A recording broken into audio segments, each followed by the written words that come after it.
Et à un moment donné, c'est simple, hein, tout le monde ne sera pas gagnant. Tu dis que ça devient de plus en plus difficile de faire des gains en crypto-monnaie. Est-ce que tu sais expliquer cet aspect-là?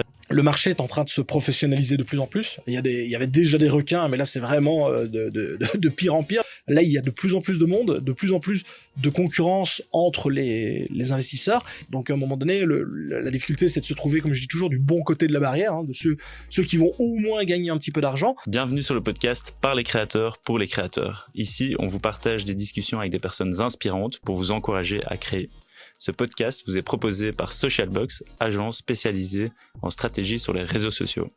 Hello. Bah écoute, merci et un plaisir. Est-ce que tu peux peut-être te présenter en quelques mots, parce que je t'introduis comme Kevin, mais on t'appelle aussi Monsieur TK. Explique-moi en quelques mots qui tu es, ce que tu fais. Alors oui, effectivement, donc Kevin, c'est pour les intimes. Non, moi, c'est vrai que, en tout cas, si vous me cherchez sur Internet, sur les réseaux, ce sera sous le pseudo de Monsieur TK. Et je suis un créateur de contenu spécialisé dans tout ce qui va être la crypto-monnaie, la blockchain, etc., etc. Et j'en ai fait mon métier à temps plein depuis 2021. Et ça fait depuis 2017 que je fais de la création de contenu. Mmh. Et t'es assez connu. Là, tu reviens de la RTBF. Ouais. En deux, trois mots, qu'est-ce que t'as dû expliquer à la RTBF? Bah exactement, en gros, ce que c'est le métier vulgairement appelé d'influenceur crypto, de créateur de contenu crypto. Mmh. Ce que c'est, bon, premièrement la crypto-monnaie, parce qu'effectivement, il faut déjà expliquer ça. Et puis, bah, c'est quoi ce métier de créateur de contenu spécialisé dans justement la blockchain, les crypto-monnaies et ça. Et c'est un peu le sujet de l'émission. Ok. Et j'aurais une question justement à ce sujet, mais un peu plus tard, Pas de souci. pour avoir ton explication. Et comment est-ce que tu as commencé dans la création de contenu, et aussi surtout sur quelle plateforme, etc. Alors au tout début, donc quand j'ai vraiment commencé la création de contenu, c'était en 2016, donc au moment où je me suis lancé dans la crypto-monnaie justement. Et il faut savoir qu'à l'époque, il y avait que du contenu anglophone, contenu très technique, très complexe, avec que des mots, des mots techniques dans le domaine. Et il y avait absolument rien en français. Et donc à un moment donné, en fait, j'ai tout simplement commencé à expliquer ce que moi je faisais dans la crypto-monnaie, un peu comment j'opérais, etc., etc. En fait, c'était une sorte de blog que je tenais sur une plateforme qui s'appelait Steemit. Steemit, c'est une plateforme crypto qui était en fait l'équivalent d'un Skyblog pour les plus vieux. Et en fait, j'expliquais tout simplement ma vie, ce que j'y faisais, etc., etc. Et donc ça, Ok. c'était vraiment en format écrit. Vraiment, Tout début, ça c'était en quelle année? 2016-2017. Ok. Et puis à un moment donné, en fait, je faisais mes petits articles, c'était sympa et ça, mais c'était vraiment sans aucune prétention, hein. C'était juste une sorte de carnet de bord que je tenais. Et un jour, il y a un gars de la communauté qui me dit, écoute, ton format écrit, c'est super, c'est cool, etc., etc. Mais est-ce que tu voudrais pas tenter une fois de le faire en format vidéo? Parce qu'effectivement, hein, avec Internet, le contenu écrit, c'est un peu quand même démodé par rapport à la vidéo. En 2016, ça va encore. Ça va encore. 2016-2017, ça passe. Ça passait encore, mais là où j'ai vraiment vu la différence, c'est-à-dire qu'à un moment donné, ma toute première vidéo, qui est d'ailleurs toujours disponible sur ma chaîne YouTube, en fait, c'était tout simplement un article que j'avais écrit et que je lisais en fait face caméra. Donc c'est avec du matériel pas du tout adapté.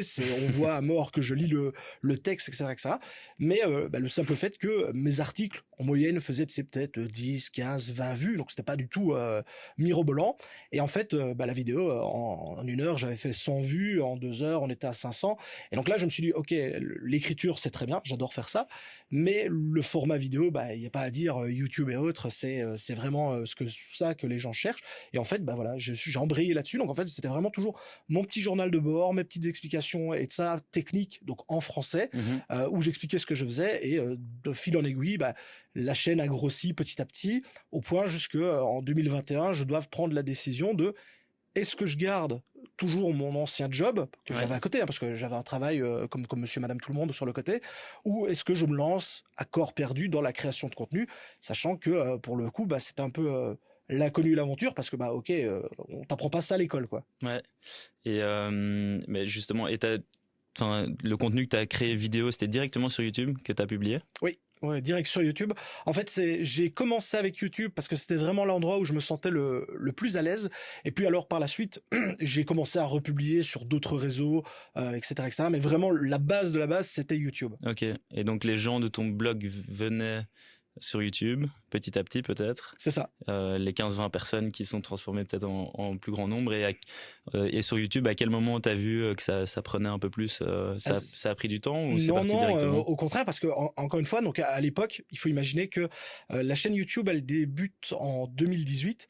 Et en 2018, à l'époque, il y a, en tout cas sur le secteur de la crypto-monnaie, il y a quasiment personne. Donc personne qui fait du contenu en français, encore moins le type de contenu que moi je faisais, donc sur tout ce qui était minage, note, donc un aspect très technique, hein, je vais pas rentrer dans les détails ici, mais donc un truc relativement complexe. Ouais. Et en fait, il y avait pour le coup, il y avait réellement à ce moment-là, aussi bien pour moi que pour d'autres, un boulevard, parce qu'en fait, il y avait tout à créer en français, hein, je parle bien, en anglais c'était déjà installé, mais en français, il y avait tout à créer. Et j'ai eu, entre guillemets, cette chance de faire partie des premiers à commencer à faire ce genre de contenu français francophone, quoi. Ok. Et t'as d'autres personnalités qui ont commencé au même moment que toi là sur YouTube et qui sont encore actifs ou même qui ont arrêté? Qui sont toujours actifs. Je sais que le plus gros créateur de contenu francophone sur le sujet de la crypto-monnaie, donc Asher, il a commencé aussi dans ces eaux-là, hein, 2017-2018, sur YouTube, hein, je parle. Il y en a eu plusieurs. Cryptomatrix, il a commencé également en même temps et il est toujours là, et il fait toujours des vidéos. Il y avait à ce moment-là, on était quelques-uns, hein, il faudrait là comme ça les pseudos, mais qui sont toujours là. Il y en a probablement qui ont également arrêté, mais pour une grande partie de ceux qui ont commencé en même temps que moi, ils sont toujours là, ouais. Et en parlant de YouTube, donc tu as sorti récemment, j'ai vu sur ta chaîne, une vidéo un peu sans tabou. Ouais. Est-ce que tu peux m'expliquer la raison d'avoir réalisé et publié cette vidéo? Tout simplement parce que c'était une demande de la part de la communauté, parce que c'est vrai que de manière générale, le milieu de la crypto-monnaie, c'est relativement opaque, il y a des choses qui se passent et voilà, c'est un peu secret. T'ajoutes à ça le monde de l'influence, la création de contenu, etc., qui est relativement méconnu, hein. Quand on t'annonce par exemple des salaires, des chiffres, ça va dans tous les sens. Tu sais, ça va de 10 euros à 10 millions d'euros, donc ça va dans tous les sens. Et il y a un vrai intérêt, une vraie attraction des gens pour connaître un peu ce qui se passe. En fait, vraiment les backstage, l'arrière de ce qu'on voit à l'écran. Et en fait, c'était exactement le but. Donc moi, j'avais dit aux gens, posez-moi des questions sur vraiment ce que vous voulez. Vraiment, j'y répondrai sans tabou, sans cacher les trucs, sans langue de bois, histoire justement d'une certaine façon de lever le voile sur cette activité entrepreneuriale qui est, il faut bien le dire, extrêmement particulière, quoi. Ouais. Et tu parles principalement de tes revenus aussi. C'est ce qui intéresse les gens. C'est ce qui intéresse les gens, ouais. L'argent, toujours l'argent. Toujours l'argent. Et tu dis, enfin, il y a quelque chose dans ta vidéo qui m'a interpellé, c'est que tu parles des revenus qui sont principalement dus à des sponsoring ou des partenariats, parce qu'en termes de vues, ça te permet pas de, enfin, tu cites un montant dans la vidéo que tu gagnes en termes de vues, mais est-ce que tu penses que au niveau des revenus de créateurs de contenu, le fait que tu es en Belgique, ça te bloque d'une certaine manière? Est-ce que si tu étais, je sais pas, sur un autre marché, dans une autre langue, ou même en France, dans le marché francophone, est-ce que ça changerait ou pas? Alors, ça changerait donc pas la langue, parce qu'au final, avec le français, on touche énormément de monde. Parce que moi, quand je vois par exemple les pays, les régions qui sont touchées par mes vidéos, il y a effectivement en premier lieu la France, ensuite la Belgique, puis tu retrouves la Suisse, le Canada, le Maroc, l'Algérie. Donc en fait, au niveau de la langue, il n'y a pas de problème. Par contre, le problème, entre guillemets, pour faire sa vie, c'est tout simplement que la crypto-monnaie, c'est une niche dans une niche.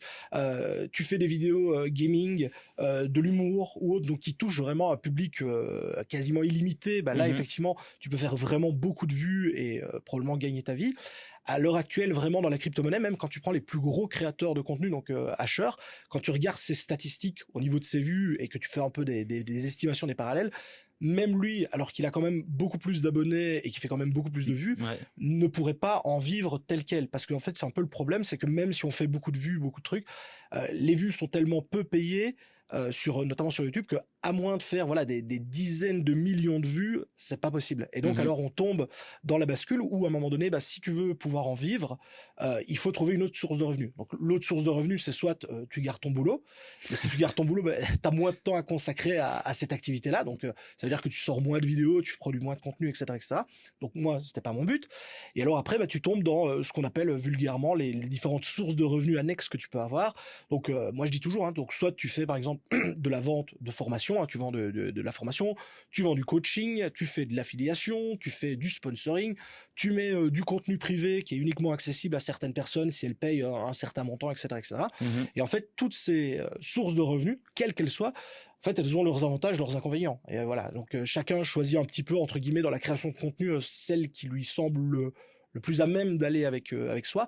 Et moi, dans mon cas, j'ai effectivement choisi le sponsoring parce que je voulais que la charge financière ne repose pas sur la communauté. Ça veut dire que moi, 100% de mon contenu est gratuit, 100% accessible à tout le monde, il n'y a aucune restriction, aucune limitation ni rien.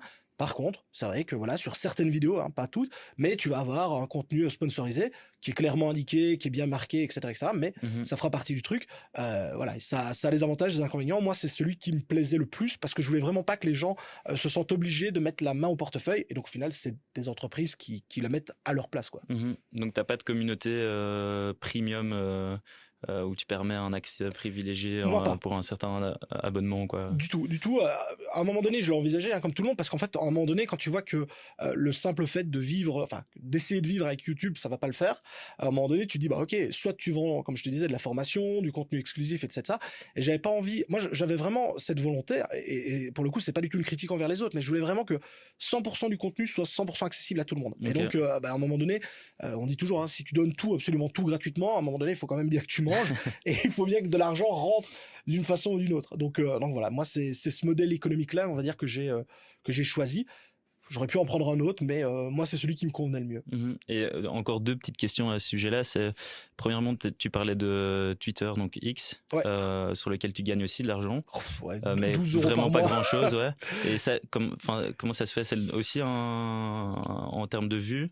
Alors chez Twitter, c'est un nombre d'interactions avec tes tweets où potentiellement X peut mettre entre guillemets de la publicité. Donc en fait, c'est une option à cocher, à activer ou non, et que je pense que tu as automatiquement coché quand tu as la fameuse cloche bleue là, d'utilisateur vérifié. Et là effectivement, mais typiquement même, je crois que je fais presque 15 millions d'impressions par mois. 15 millions d'impressions par mois, ça fait $10 brut. Donc ça fait réellement 5 euros dans ta poche. Donc pour 15 millions d'impressions, donc impression c'est un like, une vue, un commentaire, etc. Donc tu fais quand même, je fais beaucoup d'impressions, mais ça paye absolument pas. Alors que c'est la plateforme sur laquelle tu as le plus d'abonnés, quoi. À l'heure actuelle, oui. À la base, j'aurais jamais imaginé parce que mon contenu principal, ça reste YouTube. Mais en fait, comme tout le monde, je suis sur les réseaux sociaux, Instagram, TikTok, etc., etc. Mais c'est vrai que Twitter, ça a en tout cas pour la crypto-monnaie, ça a une aura particulière. C'est un peu autant si la mode et le maquillage est sur Instagram, la crypto-monnaie c'est sur Twitter. Ouais. Et donc sur Twitter, c'est vraiment the place to be pour ça. Et donc c'est là aussi pour ça que j'ai le plus, à mon avis, d'interaction sur le sujet, quoi. Et ma deuxième question sur ce sujet-là, c'est au niveau des partenariats, comment est-ce que ça fonctionne? Est-ce que tu travailles parce qu'il y a beaucoup de créateurs de contenu qui travaillent avec des agences qui leur ramènent des partenariats ou même des agents privés. Est-ce que toi t'as une agence ou est-ce que tu démarches toi des partenaires? Alors au tout début, vraiment quand j'ai commencé au début et que j'essayais de faire un peu d'argent, c'était moi-même qui contactais les sociétés. Sauf que entre guillemets, c'était pas très bien vu parce que justement les sociétés crypto se sont très très vite tournées vers les agences de marketing. Et donc quand tu vas un peu les démarcher de toi-même, elles sont un peu surprises en disant ouais, mais on passe par des agences. Donc c'est vrai que de nos jours en fait quasiment tout passe par des agences. Il y en a plusieurs. Alors bon, comme d'habitude, tu peux soit te donner une exclusivité à une ou pas. Moi personnellement, je travaille avec plusieurs agences. Dans de très très très très rares cas, je traite directement avec les entreprises, les compagnies, mais honnêtement, ça devient de plus en plus rare parce que justement, elles sont vite rattachées à des agences ou autres. En fait, j'y suis pas, mais j'imagine qu'elles ont un catalogue avec tous les créateurs de contenu, leurs forces, leurs faiblesses, leurs tarifs, etc. Des média kits. Ouais, c'est ça, un media kit. C'est des CV créateurs de contenu, quoi. C'est ça. Et donc maintenant, ça passe comme ça. Là, vraiment l'énorme majorité, c'est par agence. Donc t'as un petit media kit ou pas? Moi, j'ai juste comment dire, une grille tarifaire Ok. que je partage justement avec ces agences-là. Et alors, elles ont, voilà, le prix pour Chic, Chac, machin, etc., qui évolue en fonction justement, si tu travailles une fois avec la boîte ou si c'est un gars qui vient, tous les mois et qui reprend du contenu, à ce moment-là, effectivement, t'es plus enclin à faire des affaires avec eux que le gars qui vient une fois et que tu revois plus jamais de ta vie dans le truc, quoi. Ouais. Merci pour les explications, pour le partenariat. En tout cas, c'est comme ça que chez moi ça fonctionne. Ouais. Ça fonctionne peut-être différemment chez les autres, mais non, en tout cas, pour les autres créateurs de contenu que je connais, je pense qu'ils fonctionnent de la même façon parce que d'ailleurs, il y a très souvent, tu vois quand les autres font des opérations, tu vois si t'étais dans la boucle ou pas. Donc, à mon avis, la plupart bossent également via agence, comme je le fais, quoi. Ok. Et pour revenir sur la vidéo que t'as faite sans tabou, tu parles aussi tu dis que ça devient de plus en plus difficile de faire des gains en crypto-monnaie. Enfin, peut-être pas tel quel, mais en tout cas, c'est l'impression que j'ai eue. Est-ce que tu sais expliquer cet aspect-là? Je pense que c'est lié aussi à l'aspect politique, peut-être. Ouais. C'est un peu tout. En fait, c'est-à-dire que le marché est en train de se professionnaliser de plus en plus. Il y avait déjà des requins, mais là c'est vraiment de pire en pire d'une certaine façon. Et donc effectivement, à un moment donné, quand pour faire très simple, mais si tu as une table de poker où il y a 5 personnes, tu as une chance sur 5 de remporter le pot. Que si c'est une table où il y a 10 000 personnes, ça devient de plus en plus compliqué parce qu'il y a potentiellement plus de chances que quelqu'un soit meilleur que toi. C'est un peu la même chose, c'est-à-dire que là, il y a de plus en plus de monde, de plus en plus de concurrence entre les investisseurs. Et à un moment donné, c'est simple, hein, tout le monde ne sera pas gagnant. Donc à un moment donné, la difficulté, c'est de se trouver, comme je dis toujours, du bon côté de la barrière, hein, de ceux qui vont au moins gagner un petit peu d'argent. Mais comme il y a de plus en plus de monde, ça devient de plus en plus difficile, ouais. Et c'est donc une partie en fonction du monde, mais est-ce que tu penses au niveau politique, peut-être avec ce qui se passe au niveau européen maintenant, avec les États-Unis, enfin le fait que on essaie de donner un peu plus de force en Europe, est-ce que ça change aussi quelque chose sur le marché, tu penses? À l'heure actuelle, en tout cas, on est vraiment, en tout cas pour les investisseurs crypto, on est vraiment pendu aux lèvres de Donald Trump parce que pour le moment c'est un peu lui qui fait le chaud et le froid sur le marché. À la moindre de ses annonces, positives comme négatives, le marché s'envole ou au contraire crache complètement. Et on a effectivement un aspect politique qui est de plus en plus présent avec en premier lieu les États-Unis qui ont dit qu'ils allaient commencer à faire des stocks de Bitcoin. Donc comme je dis toujours, hein, moi en 2016 tu m'aurais dit les États-Unis vont acheter du Bitcoin comme ils ont acheté de l'or, je t'aurais rigolé au nez. Et puis, il n'y a pas que les États-Unis, hein. On a la Russie qui utilise les crypto-monnaies pour contourner les sanctions de la guerre. On a la Chine qui s'intéresse de plus en plus justement aux crypto-monnaies. Enfin, la Chine c'était un jour je t'aime, le lendemain je te déteste, etc. Mais là, je pense qu'ils ont repris le pli et ils sont en train de se dire tiens, ce serait intéressant de continuer à miser là-dessus. Donc oui, on a une grande, en tout cas les grands de ce monde sont en train de se positionner et l'Europe, elle a commencé à faire de la régulation, de la réglementation parce qu'il faut bien le dire, les crypto-monnaies jusqu'à encore pas si longtemps que ça, c'était vraiment le Far West et grâce ou à cause, hein, encore une fois, ça dépend comment on voit les choses, mais la réglementation, la régulation, ça va apporter des avantages avec un meilleur cadre, une façon plus facile de se développer, de créer des choses ou autres. Mais qui dit réglementation dit restriction des libertés. Et c'est vrai que quand tu as été habitué justement à ce que ce soit le Far West et les grands espaces et qu'on te met dans une petite cage, ça peut avoir des choses plus négatives, quoi. Tu te dis, bah oui, mais avant je pouvais faire ça, maintenant je peux plus. Ouais, mais moi ça m'arrangeait ce que je faisais avant, quoi. Ouais. J'ai l'impression que t'es touché par ça. Alors, pas spécialement, parce que non, du tout, parce qu'au final, ça concerne plutôt le trading et de ça, parce que la régulation, ça empêche le fait de jouer avec des leviers et autres. Ouais. Donc moi, ça me concerne pas trop. Mais c'est plutôt dans la philosophie, parce que vraiment, la crypto-monnaie, c'était vraiment la liberté totale à 10 000%. Et c'est vrai qu'avec la réglementation, on vient, comme je te dis, mettre des barrières. Alors oui, c'est une bonne chose parce que ça va éviter à Madame Ginette de se faire arnaquer bêtement.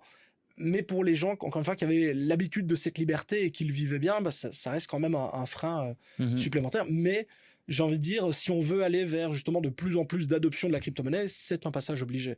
Et Je suis curieux de savoir justement qu'est-ce que tu en penses, par exemple, d'une monnaie numérique européenne, de ce qu'ils ont mis en place. Je sais pas où ça en est actuellement. Peut-être que tu le sais. Mais... Ouais, donc en gros, si tu veux, donc à l'heure actuelle, l'Europe, donc au niveau de sa réglementation MiCA, c'est le nom technique de la réglementation en Europe, il y a 2 points précis. Le premier, c'est une réglementation au niveau donc, de ce qu'on appelle les stablecoins, donc les crypto-monnaies stables, qui représentent justement l'euro, le dollar, etc., etc. Et donc, à l'heure actuelle, en Europe, il n'y a plus qu'une crypto-monnaie qui s'appelle l'USDC, donc le stablecoin de chez Circle en dollars qui est toléré. Il y a Euri aussi, la même chose mais pour l'euro, mais qui est très très peu utilisé au final. Okay. Donc ça, ce sont vraiment les officiels qui ont pignon sur rue et pour qui, entre guillemets, tout va très bien. Et effectivement, l'Europe s'est dit, bah tiens, ce serait tip top si on proposait notre monnaie des banques centrales, notre version numérique de l'euro que l'on connaît tous. Et alors, bah là, encore une fois, t'as la double vision des choses. C'est-à-dire que d'un côté, tu te dis, comme ça va être contrôlé, régulé par la Banque Centrale Européenne, tu sais que si jamais il y a un problème, bah, tu as quand même la Banque Centrale Européenne derrière qui te couvre. Mais accessoirement, d'un autre point de vue, tu dis, bah ouais, mais c'est Big Brother qui a un œil sur toutes tes transactions. Alors que quand tu allais en crypto-monnaie, c'était ça aussi un peu l'avantage, c'était l'aspect totalement libre, sans frontières. Demain, tu vas envoyer 1 million d'euros en Chine, au Niger ou au Pakistan juste parce que tu as envie de les envoyer. Il y a personne qui pouvait rien te dire. Là, avec une monnaie numérique européenne, il y a peut-être des garde-fous qui t'empêcheront de le faire. Ouais, libre, mais c'était déjà tracé, traçable en tout cas. Voilà, tout à fait. Ok. Et pour revenir sur l'aspect création de contenu, ouais. Si tu devais aujourd'hui recommencer sans audience, qu'est-ce que tu ferais? Par où tu commencerais? Alors, honnêtement, en tout cas, on parle vraiment dans la crypto-monnaie ou même un autre domaine? Dans la crypto-monnaie. Okay. Parce que j'allais dire justement, à l'heure actuelle, la crypto-monnaie, c'est un écosystème qui devient, entre guillemets, de plus en plus saturé. Donc c'est vrai que si je devais recommencer à la création de contenu demain, je me demande si je ferais quand même dans la crypto. Okay. Mais en partant du principe que j'y vais dans la crypto, j'essaierai d'apporter quelque chose qui n'existe pas déjà. Donc c'est-à-dire qu'à l'heure actuelle, des gens qui traitent l'actualité au jour le jour, il y en a plein. Des gens qui font de l'analyse technique, donc de l'analyse de graphique, il y en a plein. Des gens qui font des podcasts, des actus comme ça, il y en a déjà quelques-uns, donc c'est pas encore plein, mais voilà. Donc j'essaierai de créer quelque chose qui n'est pas encore fait, et alors peut-être d'aller vers de nouveau un domaine peut-être un peu plus technique, où il y aura potentiellement moins de monde, mais où il y aura beaucoup moins de concurrence. Et donc peut-être un sujet voilà un peu plus dans la tech, pour essayer justement de me créer une audience qui est justement à la recherche d'informations plus techniques que juste de savoir la dernière phrase que de Donald Trump et si ça va bien aller ou si ça va mal aller, quoi. Et tu disais peut-être dans un autre secteur du coup que la crypto ou la blockchain. Ouais. Du coup, ça serait plutôt tech alors si tu devais recommencer de zéro. C'est-à-dire que pas dans la blockchain. En tout cas, si je devais recommencer la création de contenu et que j'ai envie de me faciliter un peu la tâche, je vais éviter d'aller dans un domaine qui est saturé. C'est-à-dire qu'à l'heure actuelle, bon, typiquement, même si j'adore le jeu vidéo, me lancer dans la création de contenu sur le jeu vidéo, bon, il y a des millions de chaînes qui existent, donc il faudrait vraiment avoir un truc de très particulier, donc soit être un très bon joueur, soit avoir quelque chose qui te permet de te démarquer, donc j'irai pas là-dedans. J'aime bien l'automobile, mais pareil, les voitures, c'est largement saturé par des gens qui sont en plus très très compétents, donc si je devais vraiment me lancer dans la création de contenu pour dire j'ai envie d'en faire un business, encore une fois, j'essaierais d'aller dans un domaine où il y a peut-être moins de concurrence pour justement me créer l'audience. Parce qu'en fait, c'est surtout ça qui est très difficile dans la création de contenu, je trouve, c'est que à partir du moment où tu commences à avoir des viewers, tu commences à avoir un certain nombre d'abonnés, j'ai envie de dire un nombre critique, il y a un moment donné où ça fait un effet boule de neige et où tu as de plus en plus de vues et les gens en parlent entre eux, etc. etc. Mais typiquement, par exemple, avoir les 50, les 100 premiers abonnés quand tu es une personne parmi des dizaines de milliers qui font la même chose, c'est peut-être là le plus difficile. Et donc, essayer de constituer une petite communauté voilà, de 100, 500 personnes, et puis peut-être de voir plus grand vers les choses, mais faire un peu dans ce sens-là, quoi. Donc trouver un petit trou dans le marché ou en tout cas dans la Ouais, création de contenu. un truc qui est moins saturé. Je sais par exemple qu'un domaine, alors j'y connais rien, donc je pourrais pas le faire, mais tout ce qui est lié comment dire, aux avocats, à la fiscalité, de manière générale, donc pas du tout que la crypto, mais tout ce qui est lié justement, voilà, la loi, les règles, tout ce qui va être, voilà, je sais pas, vous êtes avocat en droit de la circulation et vous donnez des trucs quoi. Bah, typiquement ça, je pense pas qu'il y en ait 150 000, il y en a quelques-uns, hein, mais voilà. Et là, il y a peut-être un créneau à prendre, surtout qu'en plus, si t'es pour le coup en Belgique, la plupart ce sont des Français, donc le code français est pas le même. C'est pas la même loi. Donc Quoi. t'as peut-être une place à prendre, tu vois. Si un avocat spécialisé en droit du roulage et qui veut se lancer, la porte est ouverte. C'est maintenant. On a parlé un peu off caméra de la fréquence à laquelle tu crées du contenu. Yep. Est-ce que tu sais expliquer un peu justement ta fréquence à toi, et aussi est-ce que tu penses que c'est important d'avoir une routine pour la création de contenu? Alors oui, parce que il faut savoir que peu importe encore une fois le type de contenu que vous faites, etc., les algorithmes qui dirigent, que ce soit YouTube, Instagram, Twitter, peu importe, tout est régi et régulé par des algorithmes, et il y a une chose qu'ils adorent, c'est la régularité. C'est-à-dire que vraiment, si par exemple tu sors une vidéo par semaine, il faut essayer autant que possible de se tenir sur ce format-là, parce que YouTube, il analyse, je vais parler de YouTube parce que c'est celui que je connais le mieux, mais c'est valable pour les autres également. En gros, il va analyser, donc quand tu sors une vidéo, il va analyser vraiment les premières 24 heures. C'est vraiment les plus importantes. Si ta vidéo fait beaucoup plus de vues après les premières 24 heures, ça aura moins d'impact que si tu avais fait ces vues-là au début. Ok. Alors, le plus important, c'est bien entendu de faire la vue, hein, quand quelqu'un regarde la vidéo, mais il y a quelque chose qui est souvent oublié ou mal compris, c'est ce qu'on appelle le watch time. C'est-à-dire qu'une personne qui regarde ta vidéo pendant 1 minute, on va dire que tu as une vidéo de 10 minutes, c'est pas terrible.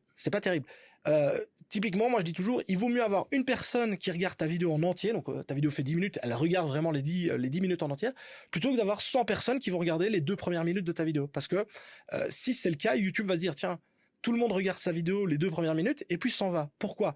Est-ce qu'il a fait un titre vulgairement appelé putaclic, une miniature pareil aguicheuse, ou alors tu sais, tu dis, je sais pas moi, dans le titre de ta vidéo, tu dis, je vais vous expliquer comment utiliser des coupons de réduction, et ta vidéo parle d'autre chose.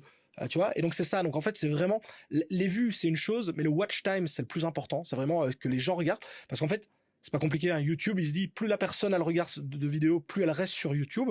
Plus elle reste sur YouTube, plus moi YouTube, je peux lui pousser de la publicité, donc plus je vais gagner de l'argent. Donc YouTube préférera toujours quelqu'un qui va regarder des vidéos longues plutôt que quelqu'un qui va juste regarder pendant 10 secondes et dire ah ouais mais ça compte comme une vue. Oui, ça compte comme une vue, mais une mauvaise vue. Ouais, c'est souvent lié autour de l'argent, hein, malheureusement. Mais bon, YouTube, c'est pas une entreprise bénévole, hein. C'est pas des bénévoles. Et du coup, toi, c'est quoi ta fréquence sur YouTube? Alors moi, je sors une vidéo par semaine, tous les jeudis à 17h, parce que pareil, le moment où tu postes ta vidéo, ça a de l'importance. Encore une fois, je t'ai dit, les premières 24 heures sont importantes. Si tu sors ta vidéo à 3h du matin, est-ce que c'était vraiment le moment où tu as le plus de visibilité, le plus de gens, etc., qui vont pouvoir l'avoir? Donc moi, j'ai remarqué, ça se fait pas au début comme ça. Au tout début, je publiais mes vidéos le dimanche après-midi parce que je m'étais dit, bah voilà, les gens sont peinards chez eux, ils vont regarder le truc. Ça fonctionnait, mais pas ça. J'ai essayé le mardi soir, mais le mardi soir, la plupart des gens, ils ont quelque chose. Et puis en fait, à un moment donné, en essayant plusieurs grilles et cases comme ça, j'ai vu que le top du top pour moi, c'est peut-être pas le cas de tous les créateurs de contenu. Ça dépend de ton audience, évidemment. Ça dépend de ton audience. Et ben moi, c'était le jeudi à 17h. Donc moi, toutes les semaines, il y a une vidéo le jeudi à 17h qui sort, sauf je suis malade, je suis en vacances, quoi. Mais donc vraiment, il y a 52 semaines dans une année. À mon avis, il y a bien 50 vidéos qui sortent. Hein. À part pendant les fêtes de Noël, il y a rien qui sort. Donc il y a ça, et donc indirectement le fait que tu aies une vidéo par semaine, ça t'oblige aussi un peu à te bouger, parce que ça veut dire que quand la vidéo du jeudi est passée, le vendredi il faut déjà brainstormer, parce que jeudi prochain t'en as une qui arrive, et si tu veux avoir le temps de tourner la vidéo, enfin d'écrire ton script ou ton sujet, de tourner la vidéo, de la dérusher, de la monter, de commencer un peu à en faire la promo de ça, au final, tu dis que 3-4 jours, parce que je bosse pas le week-end, en tout cas pas sur les vidéos YouTube, ça prend du temps, quoi. Donc il faut, c'est quand même un peu d'une certaine façon, et encore une fois, je m'en plains pas parce que j'adore mon job, mais c'est un petit peu l'usine, sachant qu'en plus, moi, je fais absolument tout seul. Donc je suis aidé par, j'ai juste un graphiste qui me fait les miniatures, donc qui lui vraiment s'occupe de la miniature, mais en dehors de ça, je suis tout seul, j'écris mon script, je tourne tout seul, je dérush, je monte, et tout ça je l'ai appris sur le tas, parce qu'à un moment donné, il faut bien se lancer, quoi. Ouais, bah, félicitations, hein. Faire tout ça tout seul, c'est du boulot. C'est du boulot, ouais, j'imagine. Pour le watch time justement, oui. Pourquoi est-ce que tu publies pas alors par exemple à je sais pas moi, minuit, 1h du mat? Tu vois, si les gens ils s'endorment devant ta vidéo, alors t'as toutes tes vidéos de toute ta chaîne YouTube qui passent. Là, c'est gros watch time. Alors aussi watch time, un point, tu le dis en rigolant, mais c'est pas totalement faux. C'est-à-dire qu'à un moment donné aussi, imaginons tu sors ta vidéo, je sais pas, on va dire que voilà, tu fais des vidéos, on va dire sur les cryptos. Bah, si tu sors ta vidéo en même temps qu'un autre gros créateur, on va dire que toi t'as un petit. Bah, les gens ils vont d'abord aller voir celle du gros créateur généralement, parce que c'est le gros, c'est parce qu'il a plus d'abonnés, etc. Donc ça veut dire que ta vidéo elle va peut-être pas être vue tout de suite. Donc tu sais, ta vidéo elle sort à 17h, la vidéo du gros créateur on va dire elle prend une demi-heure, puis je sais pas, tu dois aller t'occuper des enfants, faire un truc ou quoi, et donc là tu perds le truc. Donc il y a aussi un fait de se dire ok, les autres gros créateurs de contenu, dans mon cas crypto, il y en a beaucoup qui sortent le lundi, le mardi, etc. Je vais pas les publier en même temps qu'eux, au risque de rentrer en concurrence. Alors bon, à un moment donné, tu peux pas éviter tout le monde, hein. C'est-à-dire qu'à un moment donné, comme tu dis, tu vas pas poster à minuit, minuit et demi parce qu'il y a personne à ce moment-là. Mais c'est vrai que si tu peux, en tant que petit créateur, éviter de poster en même temps que les gros, parce que c'est quand même les gros qui vont prendre les vues avant toi, je pense que c'est la meilleure des choses à faire. Ok, un bon conseil pour les petits créateurs du coup. Un bon conseil, bah, le premier conseil que j'ai toujours donné, en tout cas dans la création de contenu, c'est la qualité de l'image. On s'en fout un peu. Par contre, la qualité de l'audio, c'est indispensable. Donc, s'il y a bien, tu sais, les gens veulent toujours acheter des grosses caméras, des trucs hyper quali, on va filmer en 4K ou quoi. Non, le plus important, c'est un bon micro. Parce que regarder une vidéo avec une image pas top et un son parfait, ça va. Par contre, si tu as une image en 4K qui est lui et de ça, mais que le son est dégueulasse, personne va regarder. Et donc ça, c'est vraiment le premier invest. Comme tu dis, hein, on fait ça avec des téléphones. Maintenant, il n'y a même plus besoin de s'embêter. Par contre, un bon micro pour avoir un bon audio, pour moi, c'est vraiment le conseil numéro 1. Ouais, je suis totalement d'accord avec toi. En fait, donc toi, tu as ton audience principalement sur Twitter, sur YouTube aussi. Ouais. Je sais plus le nombre exact d'abonnés que tu as. 85 000 sur YouTube, 120 000 sur Twitter, 5 000 sur Insta et TikTok, ça doit être genre même pas 1000. Et justement, j'aimerais bien avoir ton avis sur TikTok et Insta. Qu'est-ce que parce que bon, c'est dû au fait que le secteur blockchain crypto c'est beaucoup plus présent sur Twitter, oui. Donc ça fait totalement sens que tu sois présent sur Twitter, mais tu publies quand même de temps en temps des vidéos sur Insta et sur TikTok. Qu'est-ce que t'en penses du retour que t'as? Est-ce que tu penses que c'est pertinent de publier là-dessus en tant que créateur de contenu dans cette niche? Alors en tout cas, c'est pertinent dans le sens où c'est étonnant, mais les gens, par exemple, qui sont sur Instagram, la plupart sont pas sur Twitter ou pas ailleurs, et vice versa. Les gens sur TikTok sont pas sur Insta, les gens sur Twitter sont pas sur ça. Et donc en fait, à un moment donné, c'est vrai que si tu veux toucher des communautés qui n'auraient pas connaissance de ton contenu, ça peut être un bon plan justement de reposter sur ces réseaux-là. Et un truc moi qui m'avait choqué, mais dans le bon sens du terme, c'est un moment donné justement où on va dire que sur Twitter et sur YouTube, entre créateurs de contenu, j'ai envie de dire, en tout cas dans les gros, on se connaît quasiment tous, hein, je veux dire, voilà. Et à un moment donné, en fait, il y a des très gros créateurs de contenu sur TikTok notamment, qui s'adressent à un autre public, etc., qui ont des communautés de fous, et en fait qui n'ont pas connaissance de ceux sur YouTube et Twitter, et vice versa. Et en fait, à un moment donné, je me rappellerai toujours, il y avait un gars qui disait, mais oui, le plus gros créateur de contenu sur la crypto, c'est, je sais plus comment il s'appelle, donc c'était le nom d'un gars sur TikTok. On dit, mais non, impossible, c'est Asher, et sur YouTube, il a 800 000 abonnés, je veux dire, qu'est-ce que tu vas nous parler, et ça? Ah, mais j'ai jamais regardé de vidéo sur YouTube. Et donc, le public, par exemple, je dis pas que c'est tous le cas, mais le public de TikTok ne va pas regarder des vidéos YouTube, donc ne va peut-être pas connaître des créateurs de contenu, et vice versa. Tu vas peut-être tomber sur des créateurs de contenu TikTok où tu dis, ah, j'ai jamais entendu parler de ce gars-là, parce qu'il est peut-être que là. Et donc, moi, je m'étais dit, je vais essayer de toucher un autre public en allant notamment sur Insta, sur TikTok, etc., mais j'en fais pas mon réseau principal. Donc c'est vraiment du repost, de la republication de mon contenu. Vraiment, ma base, ça reste YouTube et Twitter, parce que de toute façon, à un moment donné, tu peux pas être partout tout le temps. Ouais. Et donc moi, je me suis focalisé vraiment sur ces 2 gros réseaux-là, mais tu as des publics très spécifiques qui sont présents là-bas aussi, quoi. Donc tu trouves que ça vaut la peine de faire un peu du remodelage de contenu pour publier sur d'autres plateformes? Exactement. Donc typiquement là, j'ai un format très court, short, qui à la base était dédié à TikTok. Donc vraiment genre 1 minute de vidéo pour expliquer un truc. Et ce contenu-là, à partir du moment où il est créé, donc tu l'as fait, il est en boîte, tu dis bah pourquoi pas le poster ailleurs? Parce que ok, à la base c'était fait que pour TikTok. Mais bon, ça me coûte 2 clics de le mettre sur Insta, ça me coûte 2 clics de le mettre sur YouTube, et voilà. Et donc en fait, à un moment donné, à partir du moment où le contenu a été créé, c'est pas compliqué. Le nombre de créateurs de contenu qui font des vidéos, tu sais, de 10, 15, 20 minutes, qui sont cut en plein de petites vidéos pour pouvoir les mettre justement sur ces réseaux sociaux c'est vrai que tu regardes pas une vidéo de 30 minutes sur TikTok ou sur Insta. Ben voilà, tu peux quand même republier du contenu. Et encore une fois, à partir du moment où le contenu est fait, en profiter, quoi.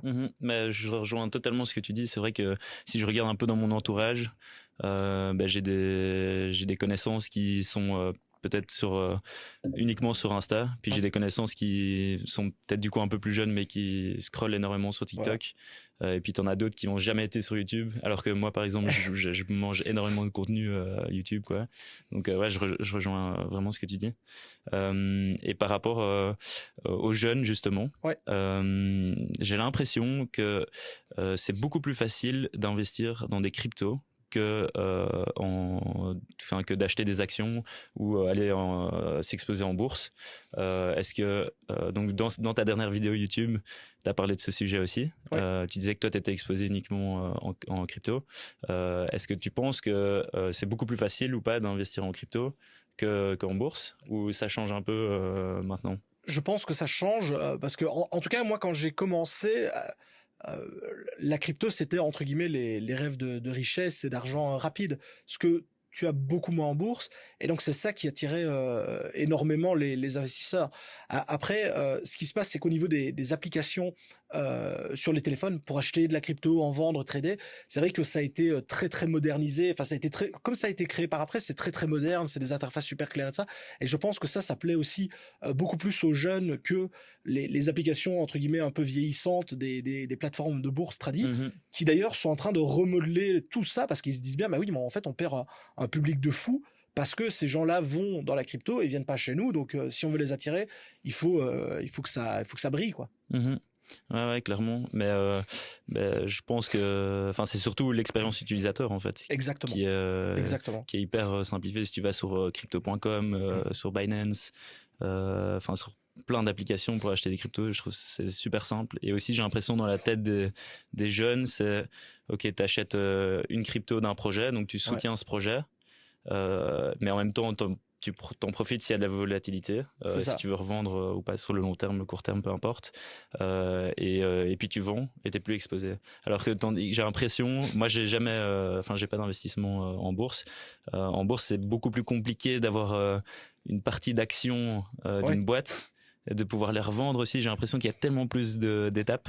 Je pense que c'est plus compliqué, et il y a surtout encore une fois le capital de départ. C'est-à-dire qu'à un moment donné, si tu as 10 €, hein, je veux dire, tu places 10 € en crypto, on est quasiment sur, allez, on va dire un peu le mode casino, un peu paris sportif, tu vois, où on espère faire un gros gain rapidement, alors que la bourse, c'est plus pépère, c'est plus plan-plan, et que si tu mets 10 € en bourse maintenant, l'année prochaine, si tu as 11 ou 12 €, tu seras content.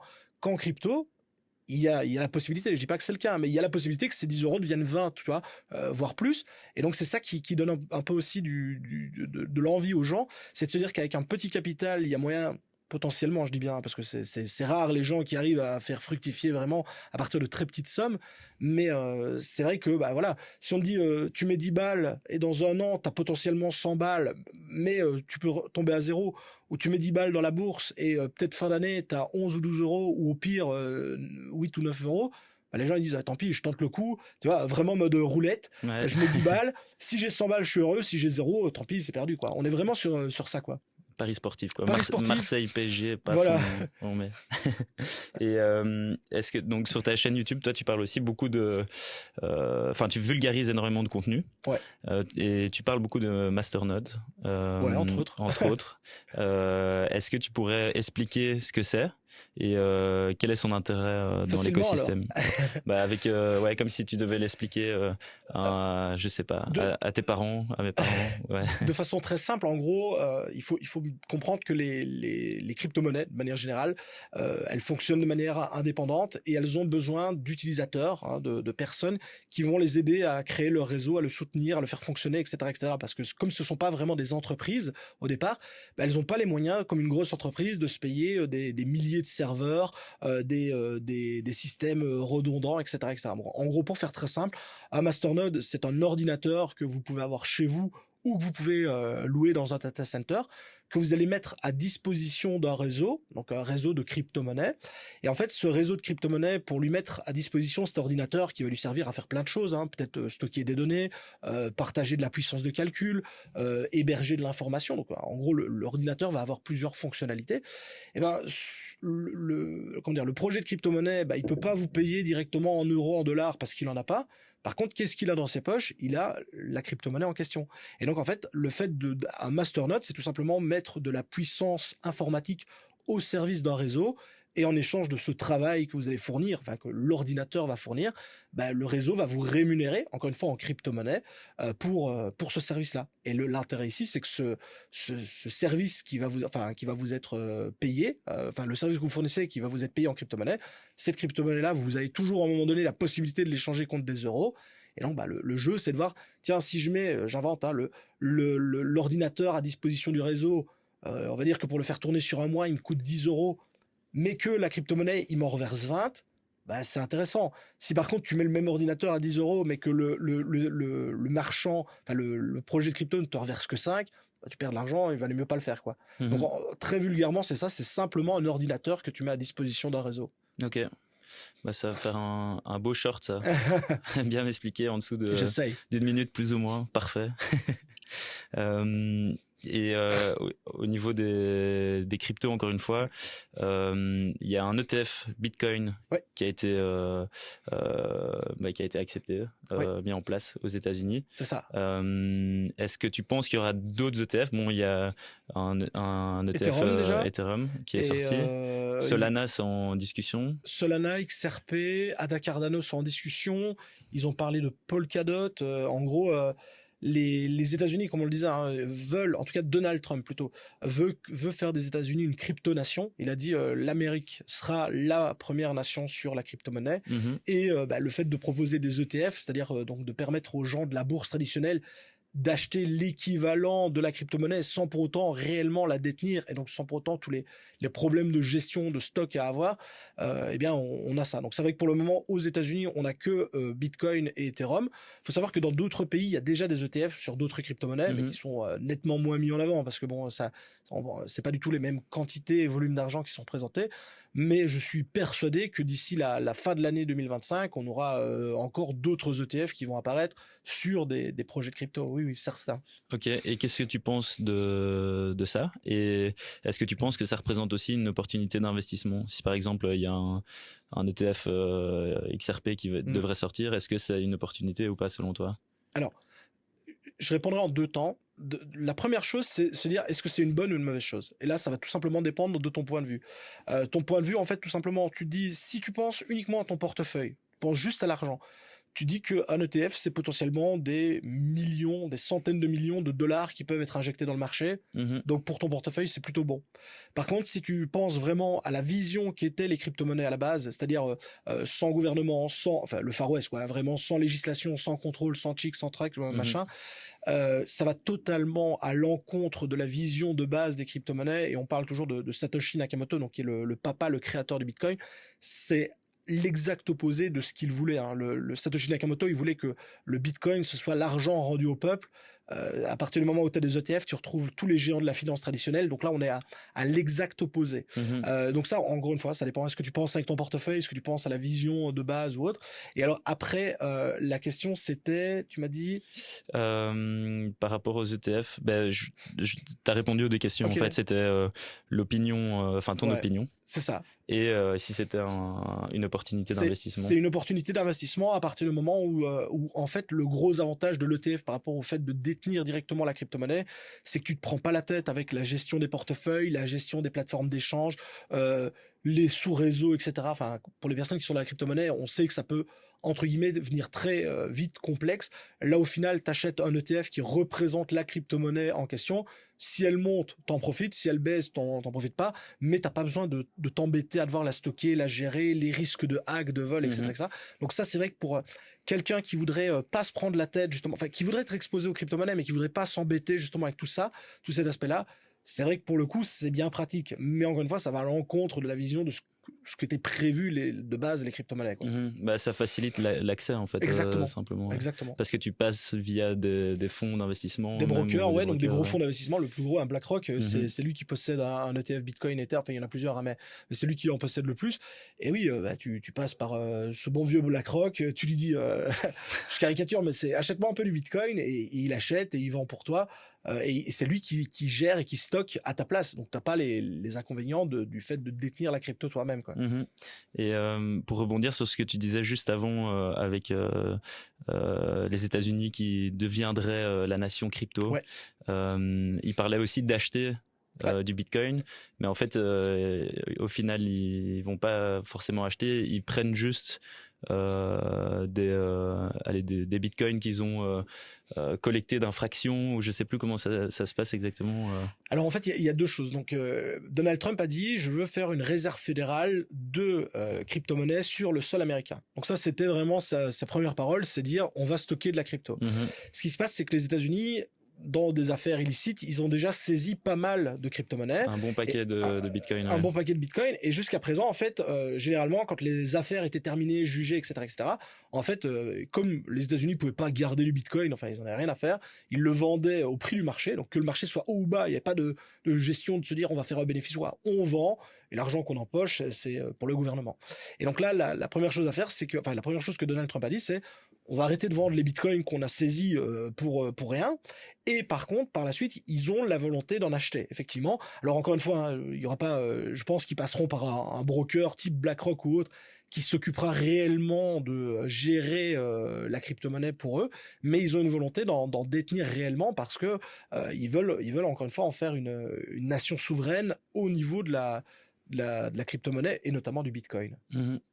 Voilà, donc fonds de réserve, mais qui, in fine, ça va pas être acheté, mais ça va être... En tout cas, pas dans l'immédiat. Pas dans l'immédiat. Maintenant, il faut savoir aussi, chose qui est différente, mais donc à l'heure actuelle, la quasi-totalité du minage, alors le minage, pour faire très simple, en gros, c'est pour le fonctionnement de Bitcoin. On a besoin de nouveau d'ordinateurs très, très puissants qui vont justement venir participer au réseau, le sécuriser, donc s'assurer que le réseau fonctionne bien. Il y a ce qu'on appelle des fermes de minage, donc c'est-à-dire des énormes hangars où on met des centaines d'ordinateurs qui calculent toute la journée pour sécuriser le réseau. Et en fait, Donald Trump a demandé à ce que ces fermes de minage qui sont sur le sol américain, lorsqu'un Bitcoin est, on va dire, découvert, hein, je reste très très simple là-dessus, mais à chaque fois qu'un Bitcoin est découvert par ces fermes de minage américaines, il demande à ce qu'on inscrive dessus Made in America. Donc, encore une fois, le but du Bitcoin, c'est d'être sans nation, sans bord politique ni rien. Ouais. Mais là, maintenant, tu as quasiment un Bitcoin sur deux qui est brandé Made in America, donc qui a été extrait sur le sol américain. C'était déjà le cas avant, mais avant, on s'en foutait. Mais là, maintenant, Donald Trump, il veut qu'il soit marqué Made in America. Et on se demande, ça me semblerait évident que si les États-Unis veulent constituer une réserve stratégique de Bitcoin, ils privilégient plutôt les bitcoins minés chez eux, donc les bitcoins américains, plutôt que les bitcoins qui auraient été minés en Russie, en Chine ou que sais-je, quoi. Et c'est possible techniquement de faire ça ? Ils ont fait ça comment, en fait ? C'est très simple, en fait, parce qu'à partir du moment où tu mines le bitcoin, en fait, comme c'est toi qui l'as, on va dire, découvert, tu as le droit d'inscrire ce que tu veux sur le bloc Bitcoin. Et donc, en gros, tu peux mettre tout ce que tu veux. Le premier bloc, par exemple, qui a été miné, donc là, par le fameux Satoshi Nakamoto, il a mis un article du Times qui était... alors, j'ai oublié de quoi parlait l'article, mais en gros, ils ont inscrit dans le bloc de la blockchain Bitcoin cet article du Times que tu peux aller reconsulter, puisque, encore une fois, la blockchain Bitcoin, tu peux tout aller revoir, tout est transparent, tout est accessible, et donc tu peux retrouver cette information-là. Même si l'article est plus sur leur site web, par exemple. Exactement, parce qu'il a été, entre guillemets, gravé, c'est pas le mot exact, mais il a été gravé à jamais dans la blockchain Bitcoin. Ok. Et comment est-ce que tu définis le Bitcoin à un dîner de Noël ? Très bonne question. De façon très simple, je dirais que le Bitcoin, c'est l'équivalent du cash, mais de manière électronique. C'est-à-dire que quand tu as un billet, par exemple, de 5 €, tu peux le donner à n'importe qui. T'as pas quelqu'un qui va surveiller au-dessus de ton épaule à qui tu le donnes. Tu peux en faire ce que tu veux. Hein, vraiment, t'as le droit de te déplacer avec, de le donner à quelqu'un, de l'échanger contre un bien, un service, etc., etc. Eh bien, le Bitcoin, c'est exactement la même chose en version numérique. Et alors, on va me demander, mais c'est quoi la différence alors par rapport à mes euros que j'ai sur ma carte bancaire ? Ben, on vient de le dire, là, c'est la carte bancaire, ça appartient à la banque. C'est-à-dire que si demain, tu vas acheter quelque chose et que la banque te dit non, ou une autre entité, ben, tu peux pas. Ici, avec le Bitcoin, c'est vraiment comme si tu avais du cash chez toi, sauf que c'est en version numérique sur Internet. Ok, bonne explication pour la grand-mère en dîner de Voilà, Noël. c'est ça, c'était le but. Et tu penses, dans 5 ans, dans le moyen long terme, le Bitcoin, il sera à combien sur le marché ? 100 000 500 000 ou il va chuter ? Alors, il faut savoir que jusqu'à présent, le Bitcoin, de manière générale, fonctionne selon des cycles de hausse et des cycles de baisse. 100 000 $, on y a déjà été. Donc, j'ai envie de dire, ça, c'est déjà challenge réalisé. Donc, comme tout le monde, c'est-à-dire que moi, j'espère le voir beaucoup plus haut. Enfin, en tant qu'investisseur, bien entendu, j'espère le voir beaucoup plus haut. Maintenant, comme on l'a vu, il peut être beaucoup plus bas aussi en fonction de ce qui se passe sur le marché, etc., etc. Donc, globalement, j'espère le voir haut, mais il pourrait être plus bas. Et surtout, ce qui est important, c'est que depuis sa création, donc depuis 2009, même s'il a des phases très hautes, des phases très basses, etc., etc., il a toujours été en hausse constante. C'est-à-dire vraiment, si tu te reprends depuis 2009 et que tu regardes maintenant, ok, même si des fois il baisse, il perd 80% de sa valeur ou autre, les années suivantes, il est encore plus haut. Et je pense et j'espère que ça va continuer de la sorte. Alors, à un moment donné, il y aura bien un plafond de verre, on va dire, une limite, mais je pense clairement qu'il l'a pas encore atteint parce que malgré tout ce qu'on peut en dire, le Bitcoin n'est pas encore massivement utilisé. Il y a encore vraiment beaucoup de place à la masse adoption. Et c'est vraiment, entre guillemets, quand tout le monde l'utilisera, que là, son prix bougera pratiquement plus, quoi. Ok. Et une question plus par rapport au secteur blockchain. Donc la technologie blockchain, elle évolue énormément. Et donc, j'aimerais bien savoir si par exemple je suis un jeune qui aimerait bien bosser dans le secteur, est-ce que tu as des conseils pour se former, que ça soit online ou même peut-être, je sais pas, des unifs qui existent, focus blockchain. Est-ce que tu penses qu'il y a des opportunités pour les jeunes ? Clairement, parce que comme c'est une nouvelle technologie, un nouveau secteur d'activité qui est en train de se développer, il y a des dizaines de milliers d'emplois qui sont à pourvoir. Et au final, même si c'est de la blockchain, de la crypto-monnaie, etc., et où effectivement, il vaut mieux avoir quand même des connaissances techniques en informatique ou autre, si tu veux être développeur ou autre, mais les entreprises, elles ont quand même besoin de personnes qui s'occupent du marketing, de comptables, de fiscalistes, d'avocats, de gens qui font je veux dire, en gros, c'est que comme c'est un secteur qui est très grand, très vaste, et au final, on se retrouve un peu dans le même modèle qu'une entreprise. Oui, certes, il faut des développeurs, des gens qui savent coder, des gens qui connaissent l'informatique, mais tu as aussi besoin des gens qui vont faire de la publicité, le marketing. Donc, il y a vraiment, pour ça, il y a vraiment une porte ouverte, je pense, dans le domaine. Et alors après, pour se former, effectivement, si tu te formes au marketing et que tu veux bosser dans ce genre de choses, effectivement, c'est vrai que le marketing, c'est une chose, mais c'est vrai que si tu t'y connais un peu quand même en informatique, en principe de la blockchain, c'est toujours un plus. Et ça, alors, soit tu te formes effectivement sur Internet, sur le tas, t'apprends, voilà, tu crées un peu tes connaissances. Mais maintenant, on voit qu'on a quand même des écoles, des universités qui se tournent vers ça. Moi, notamment, j'ai donné un cours à HEC Liège qui était justement sur les bases de la blockchain, qu'est-ce que c'est, comment ça fonctionne, etc., etc. On a des écoles en ligne réputées et reconnues. Par exemple, on a Alira qui est une plateforme française, mais qui s'adresse à tout le monde, qui permet justement d'apprendre la blockchain, comment ça va, etc., etc. Et aussi bien de l'aspect très global, très généraliste, que si vous êtes vous-même développeur et que tu dis tiens, je vais apprendre vraiment à coder le principe blockchain, etc., etc. Là, il y a même des cours pour aller plus loin, etc., etc.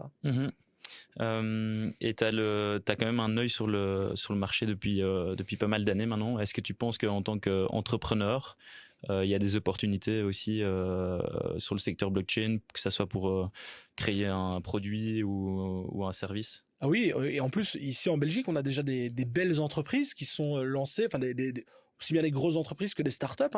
On a j'en connais deux. On a Satoship et Argent qui sont des portefeuilles crypto. Donc pour le coup, ils sont belges et ils ont créé des portefeuilles qui permettent de stocker de façon sécurisée ces crypto-monnaies, puisqu'encore une fois, on est dans l'informatique, les risques de hack existent. Il y a une autre entreprise dont malheureusement j'ai oublié le nom, mais qui utilise la blockchain comme moyen de traçabilité, donc pour traquer par exemple des containers sur des bateaux et autres, donc qui utilise ça. On a des entreprises qui sont spécialisées dans les smart contracts, donc des contrats intelligents qui vont via un ordinateur justement s'exécuter ou pas en fonction de certaines conditions. Donc oui, en tant qu'entrepreneur qui a envie de créer des choses dans l'écosystème, en gros, comme c'est un écosystème qui est naissant et où il y a pratiquement, entre guillemets, tout à faire, j'ai envie de dire, il y a des tonnes de places qui sont disponibles. Oui, oui, clairement. Et t'as, toi personnellement, pas eu l'envie ou une idée d'un projet qui t'est venu, ou peut-être t'as un projet en cours, c'est possible aussi? Alors en fait, des projets, forcément en étant H24 dedans, j'en ai déjà eu plein en tête que j'ai imaginé, mais vraiment moi ce que je kiffe faire, c'est la création de contenu comme je la fais à l'heure actuelle. Et c'est ce que je te disais au début, en fait, si je me lance dans un autre projet, par exemple sur le côté, ça veut dire moins de temps à consacrer à la création de contenu, ça veut dire que je ferai autre chose, etc., etc. Or, j'adore ce que je fais. Donc à l'heure actuelle, c'est pas du tout prévu que je bascule sur autre chose. Maintenant, faut jamais dire jamais, ça va peut-être changer, mais là, je m'amuse tellement à faire ça que je me vois pas faire autre chose pour le moment. Ok, trop bien. Mais ça rejoint un peu une des dernières questions que j'ai pour toi, qui est en fait à propos du personal branding. On en parle beaucoup pour le moment. C'est quoi, selon toi, les plus gros avantages d'avoir une communauté, justement, que ça soit pour, je pense, rencontrer des gens ou des politiques, même des institutions? À tout niveau, c'est-à-dire que à partir du moment où tu es connu et reconnu dans ton travail, quel qu'il soit, encore une fois, ici je parle vraiment de manière globale et générale, ça t'ouvre des portes. Ça t'ouvre des portes parce que moi, j'ai rencontré on en avait discuté en off, mais j'ai rencontré des hommes politiques que j'aurais jamais imaginé pouvoir rencontrer parce que voilà, ils s'intéressent également à la blockchain, ils voient qu'il y a quelque chose à faire là derrière. Ça peut être des journalistes, des médias. Comme on disait, je viens juste avant de venir ici, j'étais à la RTBF parce que ils se questionnent aussi sur le sujet. C'est des gens dans tous les domaines, aussi bien des avocats, des fiscalistes, des comptables. Bref, vraiment, c'est ultra varié. Et je pense que c'est ça la grande force d'avoir une communauté et des gens qui te soutiennent aussi au quotidien. C'est que, à un moment donné, quand tu as besoin d'un coup de pouce, tu as toujours bien quelqu'un dans la communauté qui connaît la bonne personne qu'il fallait avoir pour t'ouvrir une porte ou autre. Et ça a absolument aucun prix. Ça n'a aucune valeur parce que c'est énorme en tant que chose, quoi. Si par un membre de ta communauté, tu sais avoir accès à quelqu'un, etc., etc., ça ouvre énormément de portes. C'est sans limite, exactement. Deux petites questions de clôture. Vas-y. La première, c'est si tu pouvais poser une question à Satoshi Nakamoto, ça serait quoi?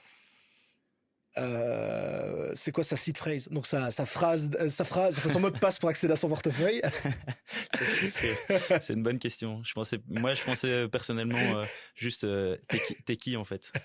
Oui. Mais la seed phrase, non, là c'est vraiment le côté greedy qui parle. Non, tout simplement. Moi, ce que j'aimerais vraiment, c'est de me dire, est-ce que c'est une personne seule qui a eu cette idée folle de créer le Bitcoin? Et là, alors, c'est vraiment extraordinaire. Ou est-ce que c'est un groupe de personnes qui l'a fait? ce qui est tout aussi extraordinaire, mais où tu te dis, bon, moi, tout seul, c'était quand même un sacré challenge. Un beau challenge, ouais. Et ma deuxième question, c'est savoir si t'as pas une petite anecdote à partager, que ça soit un commentaire sur une vidéo YouTube ou quelqu'un que t'as rencontré de ta communauté en vrai. Alors, des anecdotes, honnêtement, j'en ai plein, parce que forcément, avec 120 000 abonnés sur Twitter et 85 000 sur YouTube, il y a toujours bien eu des trucs marrants ou autres qui me sont déjà arrivés. Donc là, comme ça, un truc qui était très drôle, c'est que dans un événement, en fait, j'ai discuté pendant une bonne demi-heure avec un gars qui me disait ah mais je t'ai déjà vu en vidéo, je te connais, etc., j'aime bien ton contenu, etc. Et à un moment donné, je sais pas, il me parle d'une vidéo, mais qui me dit absolument rien. Or, je connais quand même un peu mes vidéos, bon, même si j'en ai beaucoup, je sais un peu quand même de quoi j'ai parlé. Et je dis, mais t'es certain mais oui, t'as fait la vidéo il y a pas longtemps. Donc, pas longtemps, je me dis, je m'en souviendrai. Et puis, il prend son téléphone, il monte la chaîne YouTube, c'était pas du tout moi. je dis mais c'est pas moi? Ah, mais vous vous ressemblez, vous avez la même intonation? Ah, je dis peut-être, mais c'était pas moi. Et donc on a parlé pendant une demi-heure. Bah, attention, discussion très sympathique et tout. Mais en fait, il m'a pris pour quelqu'un d'autre. Or, bah, on voit ma tête, tu vois. Donc, on va dire, il fallait vraiment pas le faire exprès. Il te ressemblait un peu ou pas quand même? Vite fait, de loin. Lui avait l'air de dire que oui, mais moi je disais pas trop. De loin, sans lunettes, sans lentilles. Ouais, sans lunettes de dos dans le noir, quoi. Ouais, non. Mais au final, c'était très drôle parce que quand il s'en est rendu compte, enfin, qu'on s'en est rendu compte, on a rigolé et il y avait absolument aucun mal ni rien parce que la discussion la discussion avant ça était une discussion tout ce qu'il y a de plus classique, quoi. Il y avait aucun malentendu ni rien, quoi. Trop bien, trop bon à entendre. J'espère qu'il verra cette J'espère petite pour vidéo. lui. C'est réellement moi cette fois-ci. Là, c'est toi. Où est-ce qu'on peut te trouver sur les réseaux? Enfin, sous quel nom? Monsieur TK, ouais, un Monsieur peu partout. TK, Monsieur TK quasiment partout.